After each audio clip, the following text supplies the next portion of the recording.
தேவேந்திரன் மேருமலை பகுதிக்கு சென்று அந்த அந்த சூரபத்மாவிடமிருந்து தப்பி மேருமலைக்கு சென்று தவம் செய்து சிவபெருமானுடைய தரிசனத்தை பெறுகிறான். சுவாமியிடம் விண்ணப்பிக்கிறான், சுவாமி இந்த மாதிரி சூரபத்மாவினுடைய கொடுங்கோல் ஆட்சியினாலே நாங்கள் மிகுந்த துன்பத்தை அடைந்து கொண்டிருக்கிறோம். தேவரீர் என்ன செய்ய வேண்டும்? அந்த சூரபத்மாவை சங்காரம் செய்ய வேண்டும். சூரபத்மாவை எங்களை யாராலும் அழிக்க முடியவில்லை. பிரம்ம விஷ்ணுக்கள் உட்பட அத்துணை பேரும் அந்த சூரபத்மானுடைய ஆற்றலை கட்டுப்படுத்த முடியாதவர்களாக இருக்கிறார்கள். அதனால சுவாமி தேவரீர் என்ன செய்ய வேண்டும் என்று சொன்னால் அந்த சூரபத்மாவை சம்ஹாரம் செய்ய வேண்டும். அப்பொழுது சுவாமி என்ன சொல்லுகிறார் என்று சொன்னால், தக்ஷனுடைய யாகத்திலே நீங்கள் எல்லாம் பங்கெடுத்துக் கொண்ட அந்த பாவத்தினுடைய தொடர்ச்சியாகத்தான் இப்பொழுது நீங்கள் சூரபத்மாவினாலே மிகுந்த துன்பத்தை அடைந்து கொண்டிருக்கின்றீர்கள். அந்த துன்பத்தை நீக்குவதற்கு எம்மிடத்தே ஒரு குமாரனை தோற்றுவிப்போம். அந்த குமாரன் சூரனை சம்ஹாரம் செய்வான் என்று சொல்லி சுவாமி சொல்லிவிடுகிறார். அதை கேட்ட அந்த தேவேந்திரன் மிகுந்த மகிழ்ச்சி அடைந்து நமக்கு ஒரு குமார கடவுள் வரப்போகிறார், சிவகுமாரன் வரப்போகிறார். அவர் சூரனை சம்ஹாரம் செய்து நமக்கு தேவ புரியை சொர்க்க புரியை மீட்டு தருவார் அப்படிங்கிற நம்பிக்கையோடு இருக்கிறார். ஆனால் என்ன அங்கே நடக்கிறதுன்னு சொன்னால், கைலாயத்திலே சிவபெருமான் மட்டும்தான் இருக்கிறார். உமாதேவியார் இமயமலையிலே தவம் செய்து கொண்டிருக்கிறார். அப்படி தனியாக இருக்கக்கூடிய சிவபெருமானை காணுவதற்காக ஒரு 4 ரிஷிகள் போறாங்க. அந்த 4 ரிஷிகளும் போய் சுவாமியிடம் சென்று, சுவாமி எங்களுக்கு நாங்கள் எல்லா நூல்களையும் கற்றுவிட்டோம், வேதங்களை எல்லாம் நன்கு கற்றுவிட்டோம், ஆகமங்களை எல்லாம் கற்றோம், எல்லாவற்றையும் கற்றுவிட்டோம். பின்னரும் எங்களுக்கு மலைப்பு தான் ஏற்படுகிறதை ஒழிய ஒரு தெளிவு ஏற்படவில்லை. அதனால சுவாமி எங்களுக்கு உபதேசம் செய்ய வேண்டும் என்று கேட்டுக்கொண்டார். சுவாமிக்கு ரொம்ப மகிழ்ச்சி. ஏனென்று சொன்னால், சுவாமியிடம் சுவாமி எனக்கு ரொம்ப காலம் நான் உயிர் வாழ வேண்டும், நான் பல உலகங்களை ஆள வேண்டும், என்னிடம் எப்பொழுதுமே செல்வம் நிலைத்திருக்க வேண்டும், என்னை யாராலும் மதம் செய்ய முடியாத ஒரு பராக்கிரமத்தை எனக்கு சுவாமி கொடுக்க வேண்டும், இப்படியே வரத்தை கேட்டு கேட்டு பெற்றுக் கொண்டிருக்கிறார்கள். அதை கேட்டு கேட்டு பழகி சுவாமிக்கு ஒரு 4 என்ன கேட்கிறார்கள், சுவாமி எனக்கு ஞானத்தை உபதேசிக்க வேண்டும்னு கேட்டாங்க. என்னோட மிகுந்த சந்தோஷம் அடைந்து சுவாமி அவர்களுக்கு என்ன செய்கிறார் என்று சொன்னால், அந்த சரீகிரிய யோகமாகிய எல்லா விஷயங்களையும் நன்கு விளக்கி சொல்லுகிறார். விளக்கி சொன்னதுக்கு அப்புறம் அந்த ரிஷிகளை பார்த்து சொல்லுகிறார், இது காலம் நான் சரீகிரிய யோகத்தை பற்றி உங்களுக்கு சொல்லிவிட்டேன், ஞானத்தை பற்றி இன்னும் சொல்லவில்லைன்னு சொன்னார். அதை கேட்ட உடனே அந்த ரிஷிகள்லாம், இல்ல சுவாமி எங்களுக்கு ஞானத்தை பற்றியும் சொல்ல வேண்டும், ஞானத்தை எடுத்து இயம்ப வேண்டும் சொன்ன உடனே சுவாமி என்ன செய்கிறார், இதுகாலம் மொழியினாலே அவர்களுக்கு உபதேசித்தவர் அந்த ஞானத்தை உபதேசிக்கும் பொழுது மட்டும் என்ன செய்கிறார், மொழியை பயன்படுத்தவில்லை. ஒரு மௌனமான நிலையிலே இருந்து அவர்களுக்கு மௌனியாக ஞானத்தை உபதேசிக்கின்றார். அந்த கோலம் தான் தட்சிணாமூர்த்தி கோலம். தட்சிணாமூர்த்தியாக இருந்து அவர்களுக்கு சின்முத்திரையை பிடித்து காட்டுகிறார். காட்டி ஞானத்தை உபதேசித்துக் கொண்டு யோக நிலையிலே இருக்கிறார்கள். அப்பொழுது அவருக்கு கீழே இருக்கக்கூடிய மகரிஷிகள் எல்லாம் எப்படி இருக்கிறார்கள் என்று சொன்னால், அவர் அப்படியே பார்த்து அசையத்து இருக்கிறார். கிட்டத்தட்ட ஒரு ஓவியத்திலே எழுதப்பட்ட ஒரு சித்திரம், வரையப்பட்ட சித்திரம் எப்படி அசைவில்லாமல் இருக்குமோ அதுபோல அசைவில்லாமல் அந்த ரிஷிகள் இருக்கிறார். சுவாமி இங்கே அசைவில்லாமல் இருக்கிறார். இப்படிப்பட்ட ஒரு நிலை எங்க இருக்கிறது, கைலாயத்திலே இருக்கிறது. இங்கே அன்னை தவம் செய்து கொண்டிருக்கிறார். இவர்கள் 2 பேருமே சேர்ந்தே இல்லை. எப்படி நமக்கு சிவகுமாரனுடைய தோற்றம் நிகழும் என்கின்ற ஐயம் யாருக்கு தோன்றுகிறது, தேவேந்திரனுக்கு தோன்றுகிறது. உடனடியாக தேவேந்திரன் விரைந்து சென்று பிரம்மதேவரை காணுகின்றார். பிரம்மதேவர், ஆம் இதை நிகழ்த்துவதற்கு என்ன செய்யலாம் என்று நாம் மகாவிஷ்ணுவிடம் சென்று யோசனை கேட்போம் என்று சொல்லி மகாவிஷ்ணுவிடம் செல்கிறார். அவர் என்ன சொல்லுகிறார் என்று சொன்னால், நீங்கள் மன்மதனை அனுப்பி சுவாமி மீது மலரம்புகளை தொடுத்து அவருடைய யோகத்தை கலைக்க வேண்டும்னு ஒரு யோசனை சொல்கிறார். அந்த யோசனைப்படி பிரம்மா என்ன செய்கிறார், மன்மதனை அழைத்து கைலைக்கு சென்று யோகத்தில் இருக்கக்கூடிய பெருமானுடைய யோகத்தை கலைக்க வேண்டும்னு உத்தரவிடுகிறார். அதுக்கு எத்தனையோ மறுப்புகளை சொல்லுகின்றான் காமதேவனாக இருக்கக்கூடிய மன்மதன். அதையெல்லாம் நாம ரொம்ப விரிவாக காமதகன படலம் என்கின்ற படலத்திலே நாம பார்த்த ரொம்ப அற்புதமான பகுதிகள், அதையெல்லாம் நாம் சிந்தனை செய்தோம். அதன் பின்னர் பல முறை மறுத்தும் பிரம்மாவினுடைய உத்தரவை மீற முடியாத ஒரு சூழ்நிலை ஏற்படுகிறது. ஏனென்று சொன்னால் பிரம்மதேவர் என்ன சொல்கிறார், நீ செல்லாவிட்டால் சபித்து விடுவேன்னு சொன்னார்.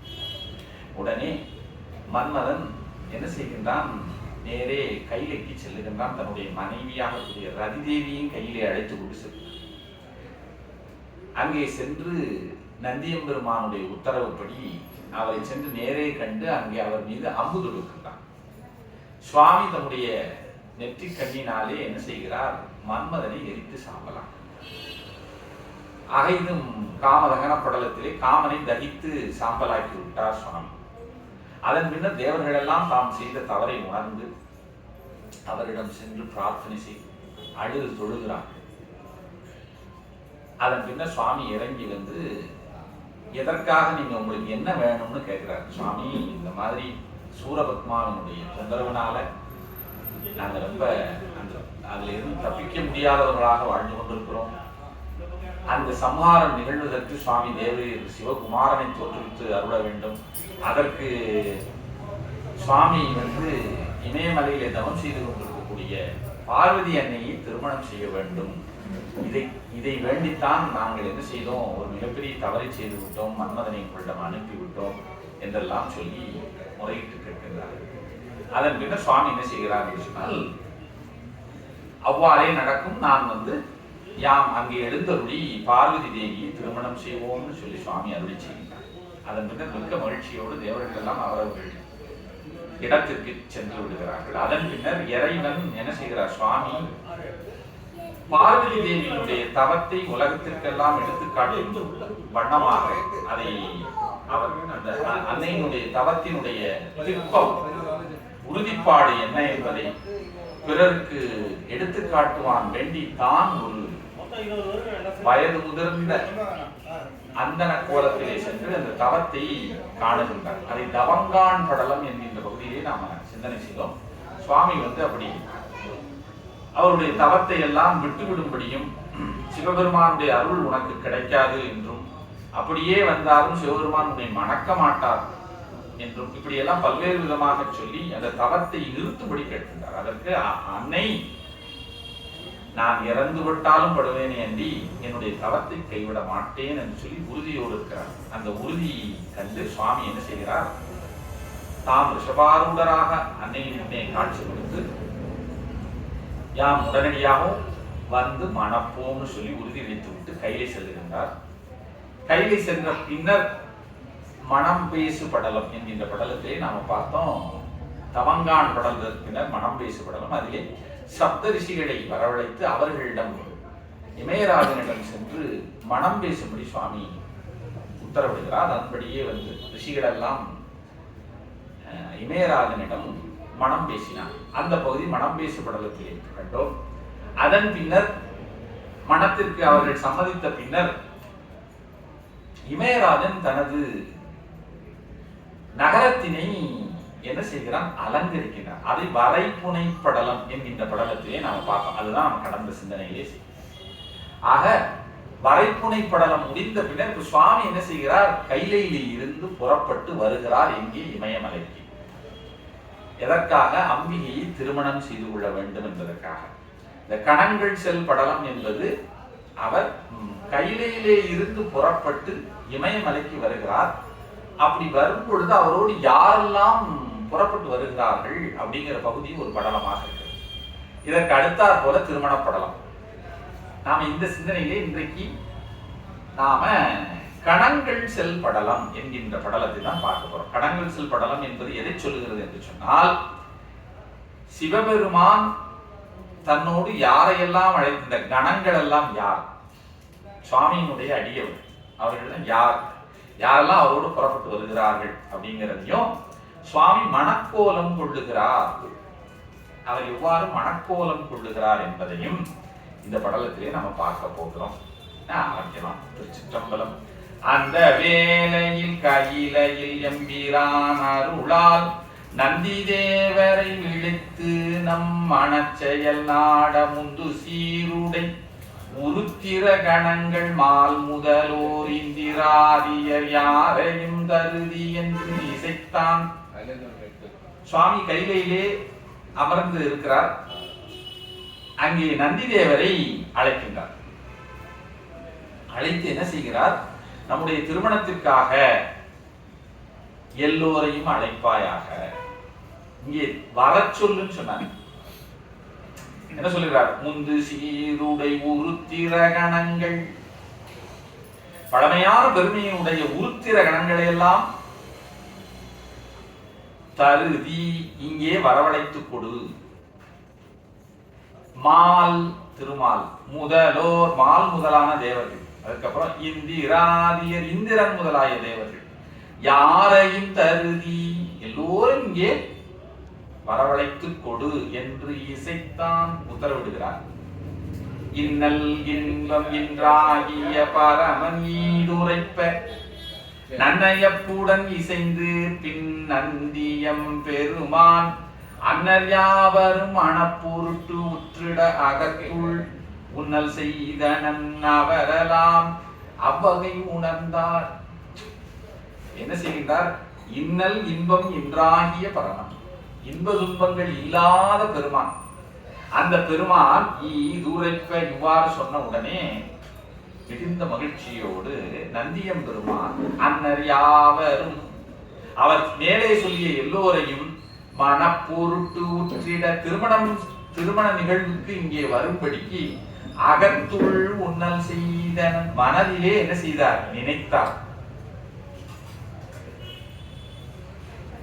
அவரெல்லாம் அவ்வகை உணர்ந்தார். அப்படி மனதில நினைத்த உடனே அந்த செய்தி எல்லோருக்கும் சென்று விட்டது. அவர்கள் எல்லோரும் நந்தியம் பெருமான் நம்மை அழைக்கிறார் என்பதை உணர்ந்தார். இன்றைக்கு எப்படின்னா, அரசு என்ன செய்யும்? ஒரு வேலை கொடுக்க போகுது அப்படின்னு வச்சுக்கோங்க. அரசருடைய ஆணைன்னா அதிகாரிகள் வருவாங்க, இல்ல மின்னஞ்சல் வரும், SMS குறுஞ்செய்தி வரும், இப்படியெல்லாம் முறை இருக்கு இல்லையா?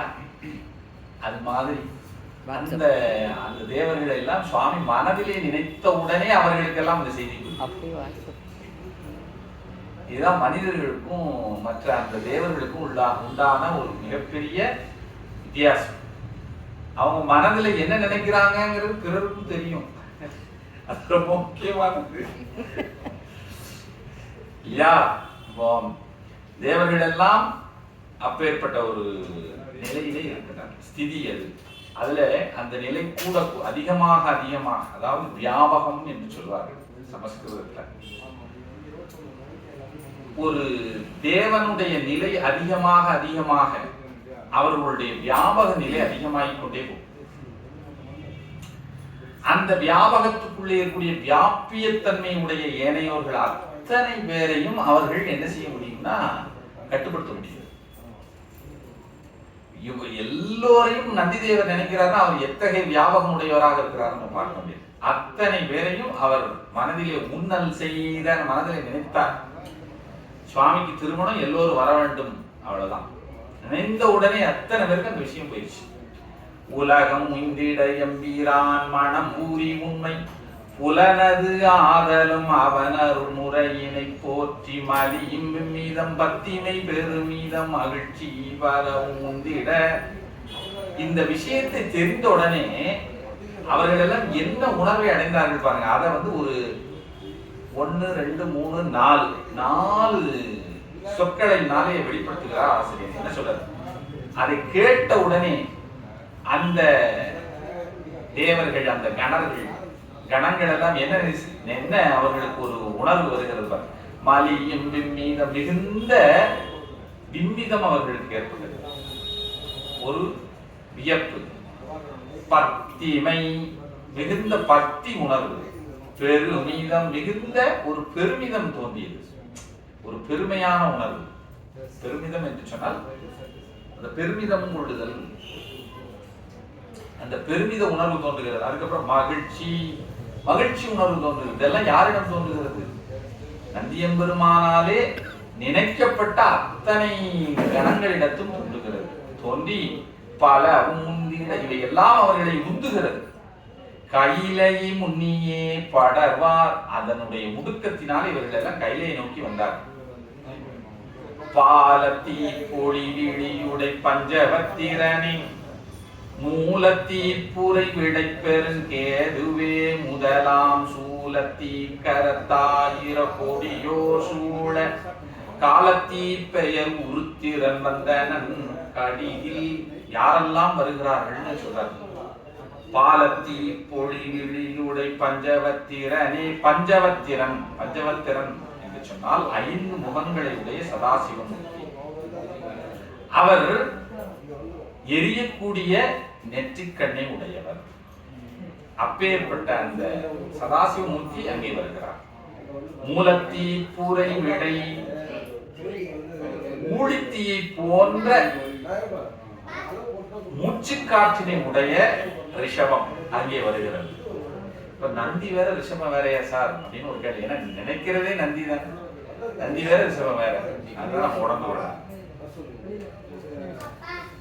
பெரியகேது முதல் பெரியகேது என்கின்ற ஒருவர் வருகிறார்.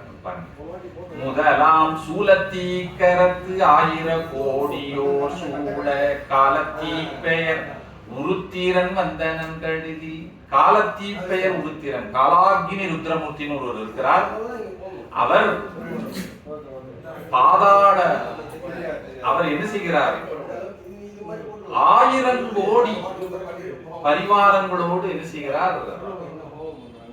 இந்த காலாகினி ருத்ரமூர்த்தி புறப்பட்டு அதுக்கப்புறம் சூழல் உற்றிடு சூரையும் படவையும் தொலைய முழுது உயிர் தொகை அலமர உயிர்க்கும் உடையோர் 70 கோடி பாரிடத் தொகை இந்த மழுவலத்தினன் ஆய கூர்மாண்டனும் வந்தான். கூர்மாண்டன் என்கின்ற உருத்திரன் அங்கே வருகிறார். பாருங்க, இதுல பல பேர்கள் வருகிறது. இதெல்லாம் நம்ம கேள்விப்படாத பேர்களா இருக்கும். என்னன்னு சொன்னால் இவர்கள் ருத்ரர்கள் நிறைய ருத்ரர்கள் இருக்காங்க. அதிலே இப்ப காலாக்னி ருத்ரர் ஒரு ருத்ரர். அதுக்கப்புறம் இங்கே வரக்கூடிய கூர்மாண்டன் அவரும் ஒரு ருத்ரர் தான். அவர் ருத்ரர் தான் என்ன சொன்னா அவர்கள் சிவசாரூப நிலையை அடைந்தவர். அவர்கள் சிவசாரூப நிலை அடைந்தவர்கள்னா அவர்களும் சிவபெருமானை போலவே காலகண்டமும் நெற்றிக்கண்ணும் மான் மழுவும் கொண்டிருப்பார். அது சிவனுடைய உருவத்தை பெற்றவர். ஆனால் வேறு வேறு தொழில்களில் இருப்பார். அதுல இந்த கூர்மாண்டன் என்கின்ற உருத்திரன் வருகிறான். அவர் வரும்பொழுது எத்தனை பேரை கூப்பிட்டு வர்றாரு பாருங்க.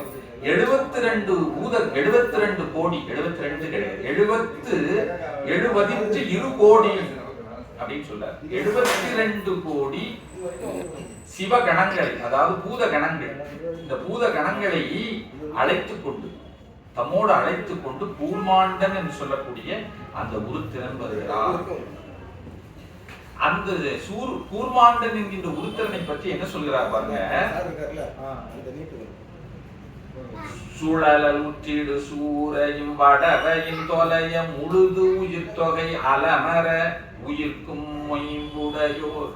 பாருங்க, அந்த அவரோடு வரக்கூடிய அந்த பூத கணங்களுடைய வலிமையை 2 அடிகள்ல சொல்றார். அந்த அவர்களுடைய மூச்சு காற்று இருக்கு பாருங்க, அது சூறை காற்றும் ஊழித்தீயும் ஒன்றாக கூடினால் எப்படிப்பட்ட ஒரு வலிமையோடு இருக்குமோ அத்தகைய வலிமையுடைய சுவாசத்தை மூச்சு காற்றினை உடைய 72 கோடி பூதகணங்கள் சூழ அவர்களுக்கெல்லாம் தலைவனாக இருக்கக்கூடிய கூர்மாண்டன் என்கின்ற உருத்திரன் அங்கே வருகின்றார்.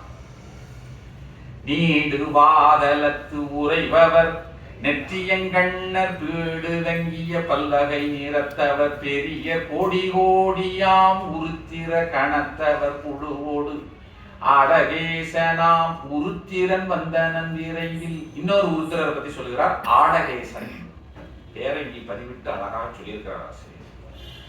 ஆடகேசன் என்கின்ற உருத்திரன் வருகிறார். அவர் கோடிக்கணக்கான உருத்திர கணத்தவர்களோடு அங்கே வருகிறார். அந்த உருத்திரர் எங்கே இருக்கிறார் என்னன்னா பாதாள உலகத்திலே இருக்கின்றார். பாதாள உலகத்தை காக்கக்கூடிய ஒரு தொழிலை செய்து கொண்டிருக்கின்றார் என்று சொல்லி நூல்கள் சொல்லுகின்றன. அந்த ஆடகேசன் என்கின்ற அந்த உருத்திரர் அங்கே வருகிறார் கோடிக்கணக்கான தன்னுடைய சேனைகளோடு. அவர்கள் எல்லோருமே கணங்கள். கோரமிக்குயர் 100,10,000 கோடி சாரகத் தொகை சூழ்தர சதுர்முகன் முதலோர் ஆறுமச்சுர சரவமாய் வந்தருள் புரிந்த வீரபத்திர உருத்தினன் வந்தனன் விரைவில். அடுத்த உருத்திரரை சொல்கிறார். வீரபத்திர உருத்திரன் வீரபத்திர தேவர். வீரபத்திர சுவாமி நிறைய பேர் தெரியும். வீரபத்திர சுவாமி தான் தக்ஷனுடைய வேள்வியை அடித்தார், நம்ம பார்த்திருக்கிறோம். அந்த வீரபத்திரர் செய்த இன்னொரு காரியத்தை சொல்லுகிறார். சரவமூர்த்தியாக நரசிங்கத்தை கட்டுப்படுத்தியவர் அவர் தான் அந்த வீரபத்திர தேவர். அவர் வருகிறார். அவர் எப்படிப்பட்ட அவருக்கு பாருங்க, அவர் கூட வரக்கூடியவங்க 100,10,000 கோடி அப்படின்னு 10 லட்சம். 100,10,000 100 போட்டு பக்கத்துல இன்னொரு 3 பூஜ்ஜியம்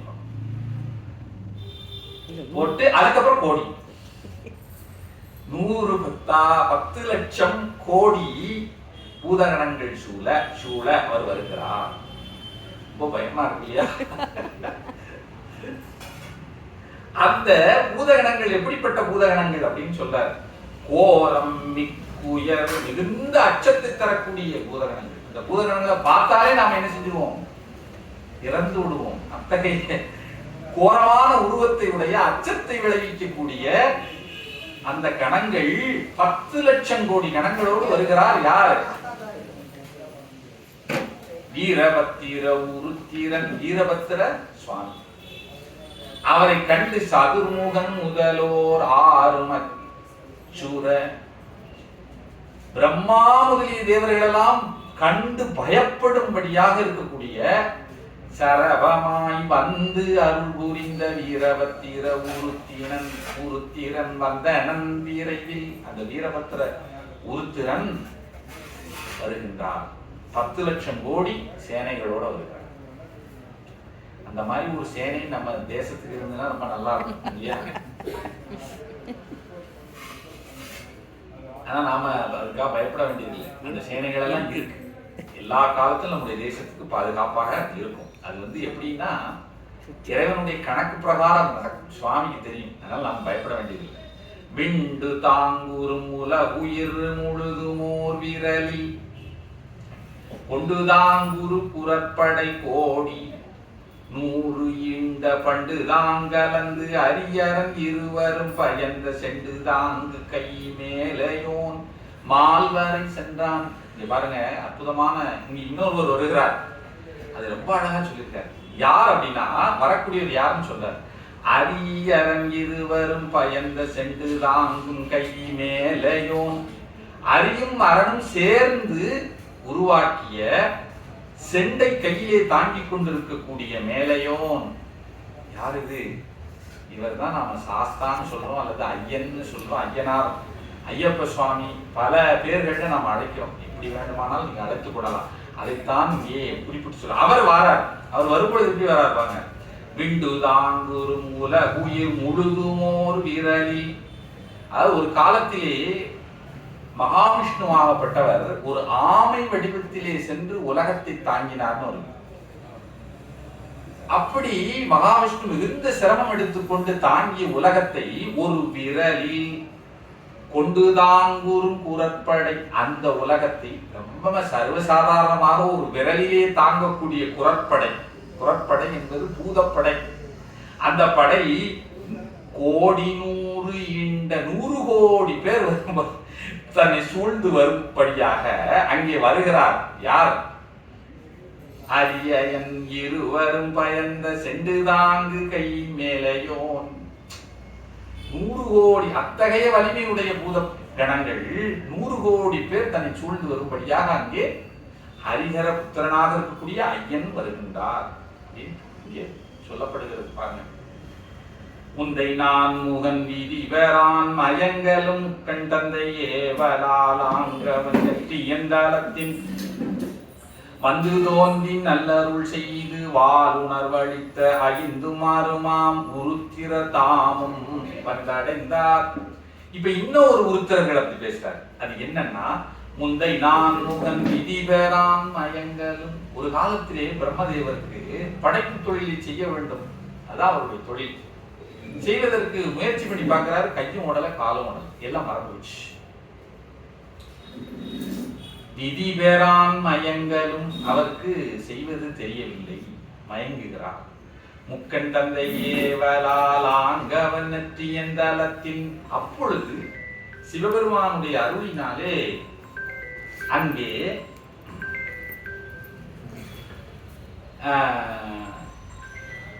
பிரம்மாவினுடைய நெற்றிக்கண்ணிலே இருந்து வந்து தோன்றி நல்லருள் செய்து உற்பத்தியானவர்கள் ஒரு 11 ருத்ரர்கள். அவர்களைத்தான் ஏகாதச ருத்ரர்கள் சொல்றாங்க.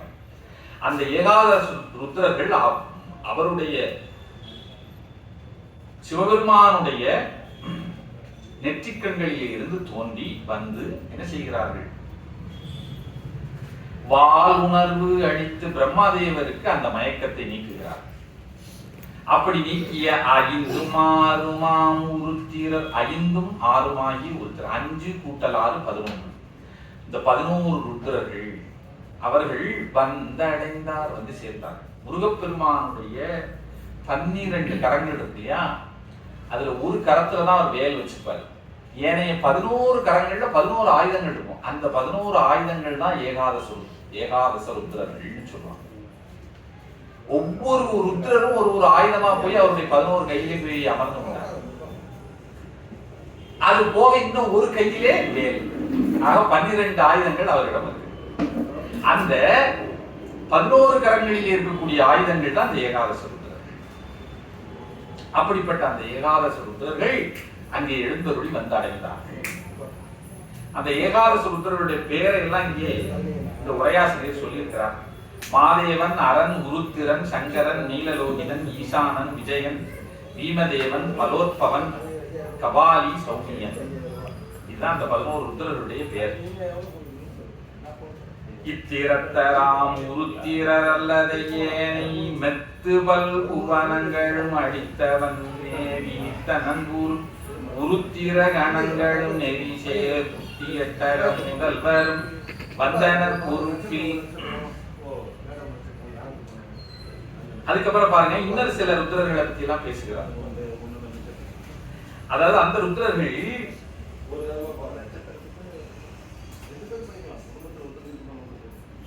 அதாவது அஷ்ட உருத்திரர்கள், 8 வகை எண்வகை உருத்திரர்கள் சொல்லுவாங்க. அஷ்ட வித்யேஸ்வரன் அத சொல்லக்கூடிய ஒரு வழக்கம். அந்த எண்வகை உருத்திரர்கள் வருகிறார்.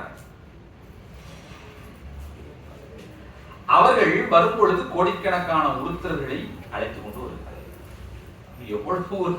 எவ்வளவு உருத்திரர்கள் புறப்பட்டு வராங்கன்னு பாருங்க. அதாவது ஞானசம்பந்தர் நம்முடைய திருக்கையை பதிகத்திலே உருத்திரவல் கணத்தார்க்கு அட்டிட்டல் காணாதே போதியோ கும்பாவாய் அப்படின்னு சொல்கிறார். அடியார்களை உருத்திர கணத்தார்னு சொல்லக்கூடிய வழக்கமும் இருக்கிறார். யாரெல்லாம் நெற்றியில ஊதிய குஷி ருத்ராட்சத்தை அணிந்து கொண்டு விட்டார்களோ அவர்கள் அத்தனை பேரையும் ஞானசம்பந்தர் உருத்திர கணத்தார் தான் சொல்லுகிறார். அந்த உருத்திர கணத்தவர்கள் என்போர் யார் என்று சொன்னால் அவர்கள் சிவபெருமானை தனது தலைவனாக கொண்டவர்கள். அவர்களுடைய அந்த தலைமை, அவர்களுடைய அந்த அடிமைத்திறம் அதிகமாக என்ன ஆகிறது, சுவாமி என்ன செய்கிறார், அவர்களை உண்மையான உருத்திரனாகவே மாற்றி விடுகிறார். ஆகையினாலதான் இவ்வளவு லட்சம் கோடி உருத்திரர்களை எல்லாம் நாம காண்கின்றோம். ஆனா அவர்கள்லாம் நம்மை போல ஒரு சாதாரணமானவர்கள் இல்ல. அவர்கள்லாம் எப்படி ஒரு விரலால் பல உலகத்தையும் தாங்கக்கூடிய வல்லமை உடையவர்கள். அப்படி கோடிக்கணக்கான உருத்திரர்கள் அங்கே வந்து சேர்ந்தார் சொல்லுகிறார். தொட்டதென்கடல் யாவையும் துகளினால் தூர்க்கும் 800 எனும் கோடி வாரிட தொகையிண்ட கட்டு செஞ்சடைப்பவர் முதலாகவே களறு மட்டமூர்த்திகள் தாங்களும் ஒருங்குடன் வந்தார்.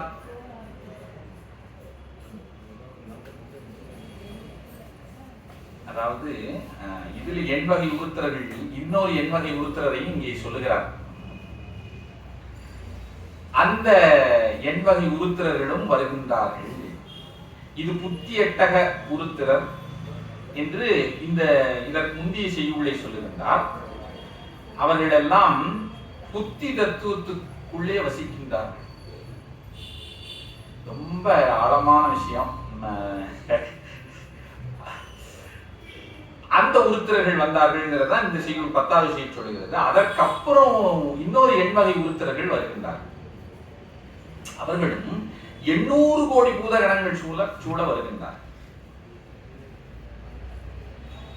அந்த உருத்திரர்களுடைய பேரை இங்க ஆசிரியர் குறிப்பிட்டிருக்கிறார். பவன், சர்வன், ஈசானன், பசுபதி, பீமன், உக்ரன், மகாதேவன், உருத்திரன். இதற்கு முன்னால் சொல்லப்பட்ட அந்த புத்தி எட்டக முதல்வர் அனந்தர், சூக்குமர், சிவோத்தமர், ஏகநேத்திரர், ஏகருத்திரர், திரிமூர்த்தர், ஸ்ரீகண்டர், சிகண்டி, இவர்கள் இதெல்லாம் உருத்தர்களுடைய பெயர். இவர்கள் எல்லோரும் கோடிக்கணக்கான உருத்தர்களோடு வருகிறார். அதுக்கப்புறம் பாருங்க, இதெல்லாம் நம்ம நிறைய ஆய்வு செய்யக்கூடிய விஷயங்கள். ஏன்னா ஆசிரியர் இதெல்லாம் பதிவு செய்திருக்கிறார். இப்ப நம்ம நிறைய நம்முடைய பழைய நூல்களை எல்லாம் எடுத்து ஆராய்ச்சி பண்ணி இந்த ருத்ரர்களை பற்றி கந்தபுராண ஆசிரியர் சொல்லியிருக்கிறார். இது பற்றிய குறிப்புகள் வேற நூல்கள்ல எங்க இருக்கு, இவர்கள் எந்த உலகங்கள் வசிக்கின்றார்கள், இதெல்லாம் நம்ம ஆய்வு செய்யலாம். என்ன, இதற்கு ஒரு பலன் கிடைக்காது. சுவாமி அருள் பண்ணாதான் உங்களுக்கு பொருள் எதுவும் கிடைக்காது. அப்படி உருத்தர்கள் இத்தகைய ஏனைய தன்னுடைய பரிவாரங்களோடு கணங்களோடு அங்கே இருந்து சேர்க்கின்றார். ஏறு கொண்டிடுது எடுப்பினர் எம்பீரான் விழிநீர் நாறு கொண்டுள கலத்தோடு பொடி பூனை நலத்தோர் 100 கொண்டிடு ஓடி பூதத்தோடு நொடிப்பின் வீறு கொண்ட குண்டோதரன் போந்தனன் வெப்பில். குண்டோதரன் என்கின்ற ஒரு அசுரன் தான். ஆனால் அசுரனால் அதாவது கணங்களுக்கெல்லாம் தலைவனாக இருக்கக்கூடிய ஒரு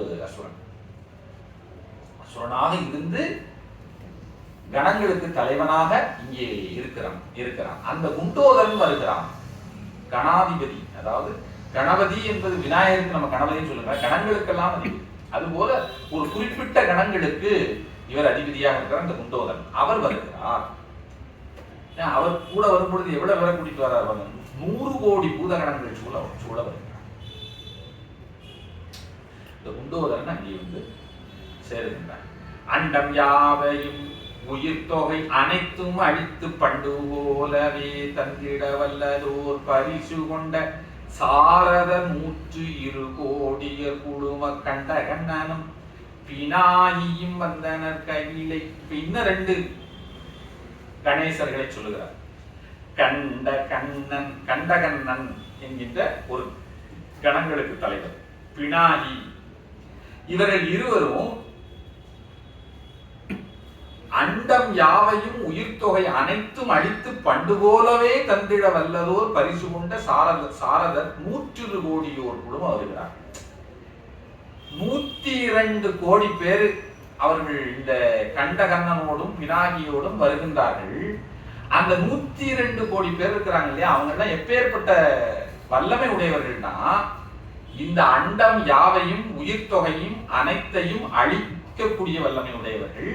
அது மட்டுமல்ல, அழித்த பின்னர் பண்டு போலவே தந்திட வல்லோம். எல்லாவற்றையும் அழித்து விட்டு மீண்டும் அதை உற்பத்தி செய்யக்கூடிய வலிமை கொண்ட சாரதர்னா பூதகணங்கள். அப்பேற்பட்ட பூதகணங்கள் 102 கோடியோர் குழும 102 கோடி பேர் குழுமி வருகின்றார்கள். அவர்களோடு சேர்ந்து இந்த கண்டகண்ணன் என்கின்ற ஒருவர் வருகிறார். அவரும் ஒரு அசுரனாக இருந்து பின்னர் இந்த நிலையை அடைந்திருக்கிறார் இல்லையா. கண்டகண்ணன் பினாகி இந்த இருவரும் பூதகணங்கள் சூழ வருகின்றார்கள். அதுக்கப்புறம் ஆனங்களோர் 1000 ஈராயிரம் அங்கை மேனி வந்த ஒன் மால்வரை புரை நிறமேவித்தானை வீரர் 150 கோடியோ சார பானுகம்பனான் தலைவன் உன் கையிலையில் படர்ந்தான்.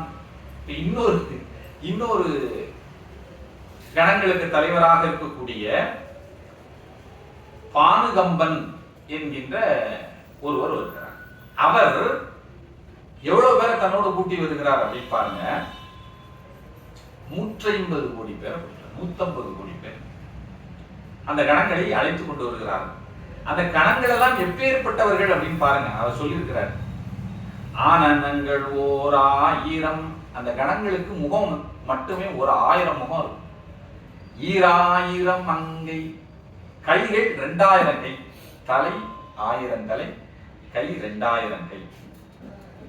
அப்படி மேனி வந்த பொன்மலை பொன்மால் வரை குறை நிற மேவி, அவர்கள் பொன்னிறம் உடையவர்களாக இருக்கின்றார்கள். 1000 முகங்களும் 2000 கைகளும் கொண்டவர்களாக இருக்கின்றார்கள். அப்படிப்பட்ட பூதங்கள் 150 கோடி பூதங்களோடு யார் வருகிறார்? பானுகம்பன் வருகிறார்.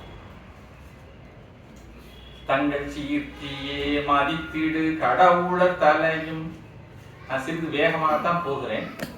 எனக்கு சொன்னால் நம்ம அடுத்த இதுல இந்த திருமண படலத்தை பார்க்க வேண்டும் என்பதற்காக. இருந்தாலும் அதனுடைய முக்கியமான பகுதி விடுபடாமல் செல்ல வேண்டும் என்பதில் நான் கவனமாக இருக்கிறேன். தங்கள் சீர்த்தியே மதித்திடு கடவுள தலையும் பங்கியாகிய கேசமும் படைகளும் பறித்து துங்கம் எய்திய கணங்கள் வல்கோடியோ சூழ சங்கு கண்ணன் வந்து இருத்தினன் தடவரை தன்னில். அடுத்து சங்கு கண்ணன் என்ற பெயருடைய இன்னொரு கணத்தலைவர் இருக்கிறார். அவர்களோடு வரக்கூடிய கணங்கள் எல்லாம் பல்கோடி கணங்கள் வருகின்றன. அவர்கள் எண்ணிக்கை இங்கே சொல்லல. அந்த பல்கோடி கணங்களும் எப்படிப்பட்ட தகுதியுடைய கணங்கள் என்று சொன்னால், தங்களையே சிறந்த தலைவர்கள் என்று தம்மைத்தாமே புகழ்ந்து கொண்டு வாழக்கூடியவர்களுடைய தலைகள், அதான் அந்த கடவுளர்களுடைய தலை, மனிதர்கள் கிடையாது. தங்கள் சீர்த்தியே மதித்திடு கடவுளர் தலையும் அவர்களுடைய தலைகளை எல்லாம் கொய்து பங்கியாகிய கேசமும் அவர்களுடைய தலையில் இருக்கக்கூடிய மயிர்களை எல்லாம் பிடுங்கி பறித்து அவற்றை வீசி எறியக்கூடிய பெருமையுடைய துங்கம் எய்திய கணங்கள் பல்கோடியோ சூழ. பேர்பட்ட பராக்கிரமத்தினுடைய கணங்கள், பல்கோடி கணங்கள் சூழ்ந்து வர சங்கு கண்ணன் வந்து இருத்தினன் தடவரை தன்னில். சங்கு கண்ணன் என்ற பெயரை உடைய, இந்த நாமத்தை உடைய ஒரு கணங்களுக்கு தலைவன் அங்கே சேர்ந்தான். எவ்வளவு பேர் சொல்றது? சங்கு கண்ணன், பானுகம்பன், அதற்கு முன்னால கண்டகண்ணன், பினாயி, குண்டோதரன், அப்புறம் அட்ட உருத்திரர்கள். அதற்கு முன்னால என்ன சொல்லுகிறார் பாருங்க, ஏகாதச ருத்திரர்கள். அதற்கப்புறம் ஐயப்ப சுவாமி, வீரபத்ர உருத்திரர், ஆடகேசன் என்கின்ற உருத்திரர், கூர்மாண்டன் என்கின்ற உருத்திரர், சதாசிவமூர்த்தி, கலாக்னி ருத்ரர், இவர்கள் எல்லாம் வந்ததாக இங்கே இதுவரைக்கும் குறிப்பிட்டு சொல்லிக்கொண்டே செல்கின்றார் ஆசிரியர். அதற்கப்புறம் பார்க்கலாம். காளகண்டனும் தண்டியும் நீலனும் கரனும் வாழ்வயம்பெரு விச்சுவமாலியும் மற்றும் ஆழி மொயம்பினராயவல் பூதரும் அனந்த நீழுங்கடல் தானையோடு அணைந்தனர் நெறியால். இந்த நிறைய பேர் சொல்றார். காளகண்டன், காளகண்டனும் தண்டியும், தண்டி, நீலன், கரன், விச்சுவமாலி, அது தவிர்த்துட்டு ஆழி மொயம்பினர், சிங்கம் போன்ற வலிமை உடைய பல்பூதரும் அனந்தம். அனந்தம்னா எண்ணில்லாத. அனந்தம் என்பது ஒரு எண்ணை குறிக்கக்கூடிய ஒரு சொல் தான் அனந்தம். அது ஒண்ணு. அந்தம்னா முடிவு. அனந்தம் அப்படின்னு சொன்னா முடிவில்லாதது. எண்ணற்ற பூதங்களோடு என்ன செய்கின்றார்? இவர்கள் எல்லாம் வருகின்றார்கள். கூற்றின் மொயம்பினை கடந்திடு சாரத குழு. சாரத குழுவினர்னா பூதகணங்கள். இந்த பூதகணங்கள் எல்லாம் அப்படி குழுவாக வருகிறார்கள். 130 கோடியோ சூழ்ந்திட நொய்தின் மாற்றலா புறமட்டவன் தாழினை வழிபட்டு ஏற்றமிக்க ஈசானன கையிலையில் இருத்தான். ஈசானர் வருகிறார். அந்த ஈசானர் தன்னோடு வரும் பொழுது அவர் நிறைய கோடிக்கணக்கான பூதக்குழுவினர், அது என்ன கணக்குங்க சொல்கிறார், 130 கோடியோர் சூழ்ந்திட 130 கோடி பூதகணங்கள் சூழ்ந்து வர ஈசானன் என்கின்ற ஒருத்தர் வருகிறார். வந்து சிவபெருமானுடைய திருவடிகளை வழிபட்டு அங்கே நிற்கின்றார். எகினமாகிய மாலயன் வாசவன் இமையோர் புகழும் ஆதிரங்காவலர் கதிர்மதி புறக்கோள் மிகைய தாரகை அன்னைகள் வசுக்கள் வேறுள்ளார் மகிழும் விஞ்சய முனிவரர் யாவரும் வந்தார். இதுவரைக்கும் கணங்களை எல்லாம் சொல்லி இவ்வளவு உருத்திரர்களை எல்லாம் சொல்றார். ஒரே செய்யுள்ள தேவர்கள் அத்தனை பேரை சொல்லிடுறார். யாரெல்லாம் சொல்றார்? மால் திருமால், அயன் பிரம்மா, வாசவன், அதாவது வாசவன் என்பது இந்த இமையோர், வாசவனுடைய கட்டுப்பாட்டில் இருக்கக்கூடிய 30 கோடி தேவர்கள், மாதிரங்காவலர் திசை காவலர்கள், 8 திசைகளுக்கும் அதிபதியாக இருக்கிறவர்கள் அத்துணை பேரும் வருகிறார். கதிர் மதி சூரியன் சந்திரன், புறக்கோள் மற்ற கோள்கள், ஏனைய கோள்கள் எல்லாம் வருகின்றார். தாரகை விண்மீன்கள் எல்லாம் வருகின்றன. அன்னைகள் சப்த கன்னியர்கள் வருகின்றார். வசுக்கள் அஷ்ட வசுக்கள் வருகின்றார். வேறுள்ளார், இது தவிர்ந்து ஏனையோரும் வருகிறார். மகிழும் விஞ்சையர் வித்யாதரர்கள் என்கின்ற தேவசாதியினர் வருகிறார். முனிவர்கள் எல்லாம் வருகின்றார். இப்படி எல்லோரும் அங்கே வந்து சேர்க்கின்றார். வாரிதாகிய மறைகளாகமங்கள் மந்திரங்கள் ஞாலமாதிய பூதங்கள் உலகங்கள் நகர்கள் காலமானவை ஏனைய பொருளலாம் கடவுள் போலம் எய்தி வந்து இருத்தின கையிலையில் குறுகி. இதெல்லாம் சொல்லிட்டு அப்புறம் நிறைய இன்னொரு லிஸ்ட் போடுறாரு. மறைகள் வேதங்கள் எல்லாம் வருகின்றன அப்படின்னா என்ன அர்த்தம்? வேதங்களுக்கெல்லாம் ஒரு அதிதேவதை இருக்கு. அந்த அதிதேவதை இங்க வருகிறதுன்னு அர்த்தம். ஆகமங்கள் மந்திரங்கள், ஆகமங்கள் எல்லாம் அங்கே வருகின்றன, மந்திரங்கள் எல்லாம் அங்கே வருகின்றன. ஞாலமாதிய பூதங்கள் பஞ்சபூதங்கள் வருகின்றன. உலகங்கள் ஏனைய உலகங்கள் எல்லாம் வருகிறது. நகரங்கள் எல்லாம் வருகின்றன. அப்படின்னா நகரத்துக்கெல்லாம் ஒரு அதிதேவதை இருக்குன்னு அர்த்தம். காலமானவை ஏனைய காலங்களுக்கெல்லாம் ஒரு அதிதேவதை இருக்கிறது. அந்த காலங்கள் எல்லாம் என்ன செய்கிறது? வருகின்றன. ஏனைய பொருளெல்லாம் கடவுள் கோலம் எய்தி வந்து, அவர்கள் எல்லாம் தேவ கோலத்திலே கடவுள் கோலத்திலே அங்கே வந்து இருத்தின கையிலையில் கையிலே வந்து சேர்ந்தார்கள். இந்த ஆற்றினால் கையிலையில் யாவும் வந்த தன்மையை நோக்கியே ஆற்றம் மகிழ்ந்து நந்தி உள் புகுந்து அமலனுக்கு இத்திரம் நவீல முந்தையன்னவர் யாரையும் தருகன மொழிந்தான். இதெல்லாம் பார்த்து மிகுந்த மகிழ்ச்சி அடைந்த நந்தி தேவர் சுவாமி சொன்னதை நாம் செய்து விட்டோம் என்று சொல்லி சுவாமியிடம் போய் விண்ணப்பம் செய்கிறார். ஒரு கேள்வி வரும், இவ்வளவு பேர் வாராங்களே, டிராபிக் ஜாம் ஆகல சார் இல்லையா? 10 லட்சம் கோடி, 150 கோடி, 130 கோடி எல்லாமே இவ்வளவு பெரிய தொகை வருகிறது. கைலாயம் எவ்வளவு கெப்பாசிட்டியோட இருக்குமோ தெரியலையே, டிராபிக் ஜாம் எல்லாம் வராதா அப்படின்னு ஒரு கேள்வி வரலாம். நமக்கு கண்டிப்பா வராது. ஏனென்று சொன்னால் நம்முடைய மனதினுடைய கற்பனைக்கு எட்டாத ஒரு உலகம். அதனால அங்க அந்த பிரச்சனை கிடையாது. ஏன்னா நாம நம்முடைய மன எல்லைக்குள்ள நாம் சிந்தனை செய்ய முடியும். அதனால சொல்லுங்க, இவர்கள் அத்தனை பேர் வந்து விட்டார்கள். கற்பனை செய்து பாருங்க, 10 லட்சம் கோடி சேனைகளோடு அந்த ருத்ர வீரபத்ர சுவாமி வராருன்னு சொல்லியிருக்காரு. 10 லட்சம் கோடி பூதகணங்கள் வந்தா இருக்கிறதுக்கு எங்கே இடம்? இப்படி இவ்வளவு பேர் வந்தாச்சு. சுவாமி என்ன சொல்லுகிறார்? அத்தனை பேரை என் முன்னாடி கொண்டு வந்து நிறுத்துன்னு சொல்லுங்க. அன்னவர் யாரையும் தருகன மொழிலாம் எல்லோரையும் இங்கே வர சொல்லுப்பான்னு சொல்றாரு. அவ்வளவு லட்சக்கணக்கான கோடிக்கணக்கான அத்தனை பேரையும் புராரி தீரம் மொழி இதழும் சிலாதனார் புதல்வன் ஓராய் முதல் கடை குறுகியே உருத்திர கணங்கள் முராரி ஆதியாம் விண்ணவர் முனிவர் எல்லோரும் விராவு நீர்மையில் சென்றிட கோயிலுள் விடுத்தான். சொன்ன உடனே அத்தனை பேரையும் அழைத்து கொண்டு போய் சுவாமி சந்நிதியில கொண்டு போய் நிறுத்திருக்கிறார். விடுத்த காலையில் அரியணை மீமிசை விளங்கி கடுத்தயங்கிய கண்டவன் வீற்றிருப்பது காணும். அடுத்த அன்புடன் யாவரும் இறைஞ்சியே அவன் சீர் எடுத்து நீள நின்று ஏத்தியே அணுகினர் இமைத்தில். அத்தனை பேரும் அங்கே வந்து விட்டார்கள். சுவாமி அங்கே சிங்காசனத்திலே அமர்ந்திருக்கின்றார். அவரை கண்ட மாத்திரத்திலே அத்தனை பேரும் மனதிலே மிகுந்த அன்பினோடு வணங்கி அவரை போற்றி துதி செய்து கொண்டு அங்கே நிற்கின்றார்.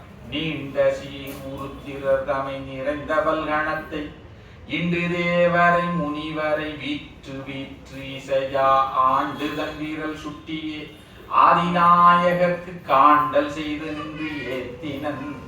வேத்திர கரத்தை உடைய நந்தியம் பெருமான் சுவாமிக்கு இவர்தான் காலாக்னி ருத்ரர், இவர்தான் வீரபத்ர சுவாமி அப்படின்னு ஒவ்வொருத்தரையும் தன்னுடைய சுட்டு விரப்பினாலே காட்டி காண்டல் செய்து சுவாமிக்கு காணித்து கொடுத்தார். ஏத்தினன் வேத்திர கரத்தோன். வேத்திரம் என்று சொன்னால் பிரம்பை தன்னுடைய கரத்திலே வைத்திருக்கக்கூடிய நந்தியம் பெருமான் இவ்வாறு செய்தார். ஆறழல் பெயர் அண்ணல் கூர்மாண்டன் ஆடகத்தோன் வீரபத்திரன் முதல் குருத்திரகணம் ஏத்த பாரிடத்தவர் யாவரும் எம்பீரான் பாங்கில் சேரலுற்று நின்று ஏத்தினர் பணிந்த சிந்தையராய். யாராவது சொல்லுகிறார். கூர்மாண்டன், நாடகேசன், வீரபத்திரன் முதலிய உருத்திர கணத்தார்களால் துணை பேரும் சுவாமியை சூழ்ந்து நின்று ஏத்தினர் பணிந்த சிந்தையராய் சுவாமியை துதி செய்கின்றார்கள் மனதிலே மிகுந்த பணிவோடு. அப்படி இது நடந்து கொண்டிருக்கிறது. அன்னகாலையில் நான் முகன் எம்பீரான் அணிவான் உன்னியே முடி முதலிய பல்கலன் முதலி பொன்னினாயதோர் பிடிகையில் கொடுவோந்து முன்னராக வைத்து இறந்தியே இத்திரம் மொழிவான். அப்போ நான் முகனாக பிரம்மதேவர் என்ன செய்கின்றார்? ஒரு அற்புதமான பொன்னால் செய்யப்பட்ட ஒரு கிரீடத்தை, பல்வேறு விதமான கற்கள் பதிக்கப்பட்ட பொன்னால் செய்யப்பட்ட ஒரு விலை உயர்ந்த ஒரு கிரீடம்.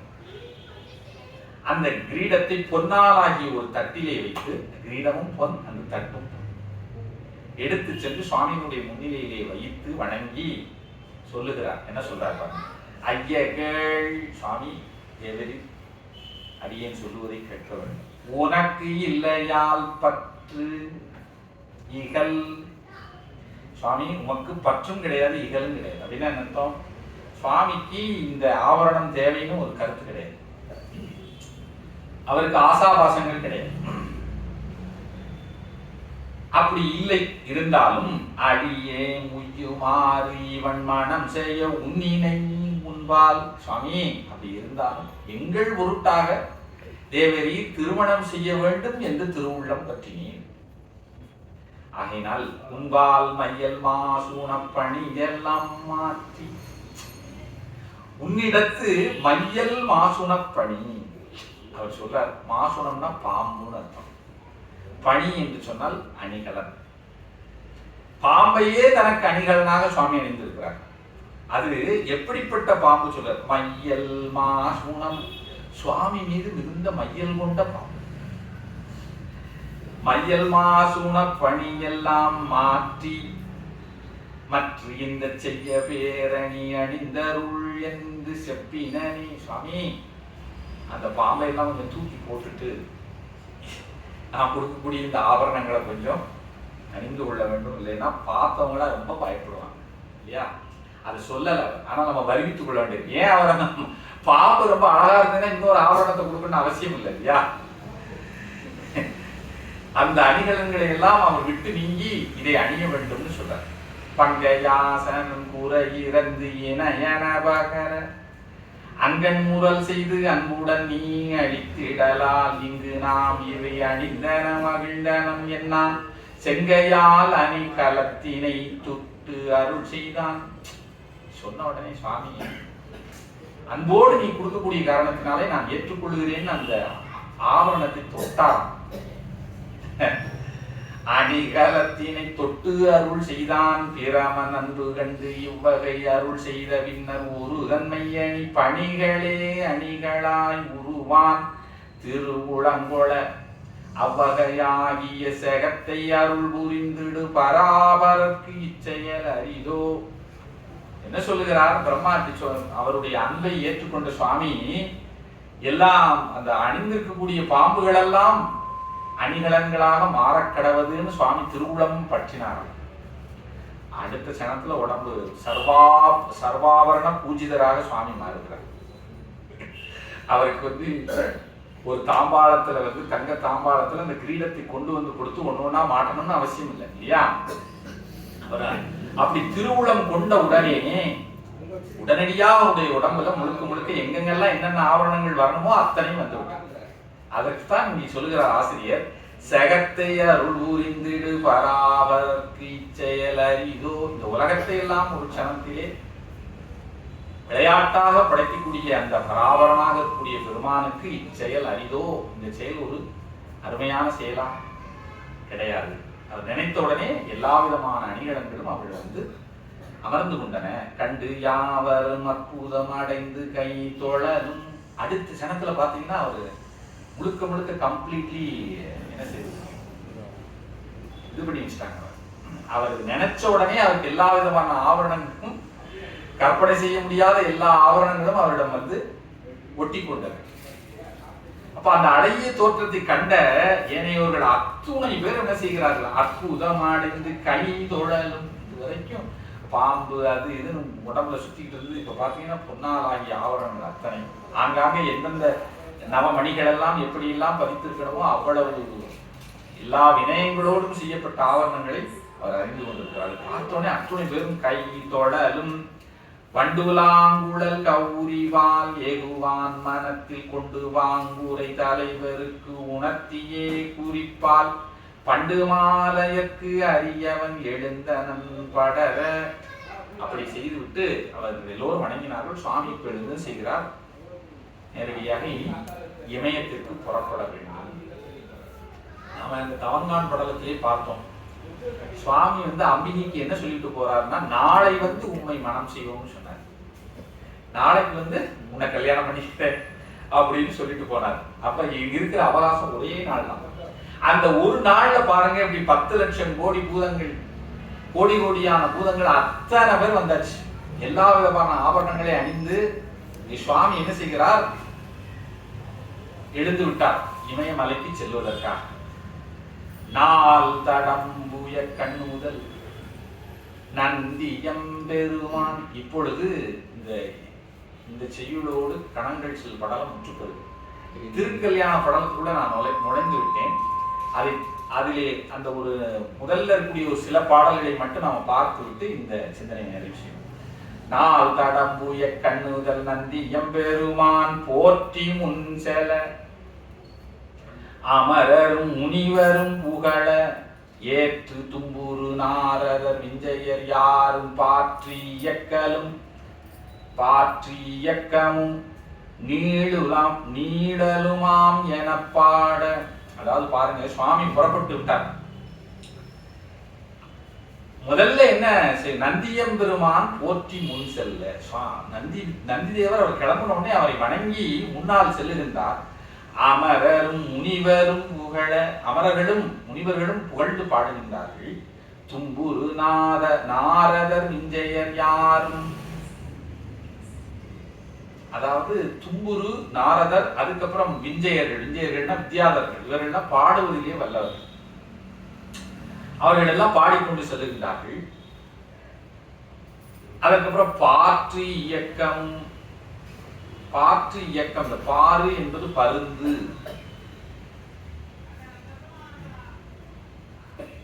பறந்து செல்லும் பருந்தும் அதன் நிழலை போலவும் பாற்று இயக்கம் நீழலுமாம் என பாட. அதாவது வேகமாக ஒரு பருந்து போனா அதனுடைய நிழலும் அதை தொடர்ந்து போகும். அதுபோல இந்த நந்தியம்பெருமான் மற்ற ஏனைய அமரர்கள் முனிவர்கள் விஞ்சையர்கள் அத்துணை பேரும் நிழல் போல சுவாமியை தொடர்ந்து செல்கிறார். சொன்மறை தொகை ஆகமம் முதலிய துதிப்ப பொன்மை பெற்றதன் போநகர் நீங்கியே பொற்றாள் வன்மை பெற்ற குண்டோதரன் மொயம்பிடை வைத்து சின்மயத்தனிமால் விடை ஏறினன் சிவனே. சுவாமி என்ன செய்கிறார்? மறைகளும் ஆகமங்களும் அவரை துதித்துக் கொண்டிருக்கின்றன. அவர் தன்னுடைய அந்த கைலையை விட்டு நீங்கி என்ன செய்கின்றார்? இப்பொழுது விடை மேல் ஏறுகின்றார். அந்த விடை பாருங்க, மால் விடை ஏறினன். திருமாலாகிய ரிஷபத்தின் மீது சுவாமி ஏறுகிறார். அப்படி ஏறும் பொழுது என்ன செய்கிறார்? குண்டோதரன் மொயம்பிடை வைத்து சின்மய தனிமால் விடை ஏறினன். குண்டோதரனுடைய தோல்ல தன்னுடைய பாதத்தை வைத்து அந்த மால் விடையிலே ஏறி அமர்கின்றார் சிவபெருமான். விடையின் மீமிசை தோன்றியே எம்பிரான் விளங்க. சுவாமி இப்ப ரிஷபாரூடராக இருக்கின்றார். விடையின் மீமிசை தோன்றியே எம்பிரான் விளங்க. சுவாமி இப்ப ரிஷபாரூடராக காட்சி தருகின்றார். புடையின் வந்தவர் அல்லது திருநகப்புறத்து கடையின் நின்றவர் யாவரும் கண்டு கண் கழியா அடையவே பணிந்து ஏத்தினர் அளக்கரினார்த்தார். அவர்கள் அத்துணை பேர் ரிஷப வாகனத்தில் சுவாமி ஆரோகணித்து வருகிறார். அந்த காட்சியை பார்க்கின்றார். பார்த்த உடனே அத்துணை பேர், அவரோட வரக்கூடிய அத்துணை பேரும் சூழ்ந்து நின்று சுவாமியை துதித்து கண்களால் கண்டு மகிழ்ச்சி அடைந்து கடல் போன்று மிகுந்த ஆரவாரத்தை எழுப்பி துதித்து பணிந்து போற்றினார். சுவாமி அந்த அற்புதமான மால் விடையின் மீது ஆரோகணித்து வருகின்றார் இல்லையா? ஏன்னா ரிஷபாரூடர் தான் நம்ம இப்போ ரிஷபவாகனத்துக்கு இப்பொழுது மருந்தீஸ்வர பெருமான் வர்றார். எப்போ அந்த பங்குனி உத்தரத்துல அப்போ கூட அந்த ரிஷபவாகனத்துக்கு ரொம்ப விசேஷம் இல்லையா? அன்றைக்கு கூட்டங்கள் நிறைய இருக்கும்.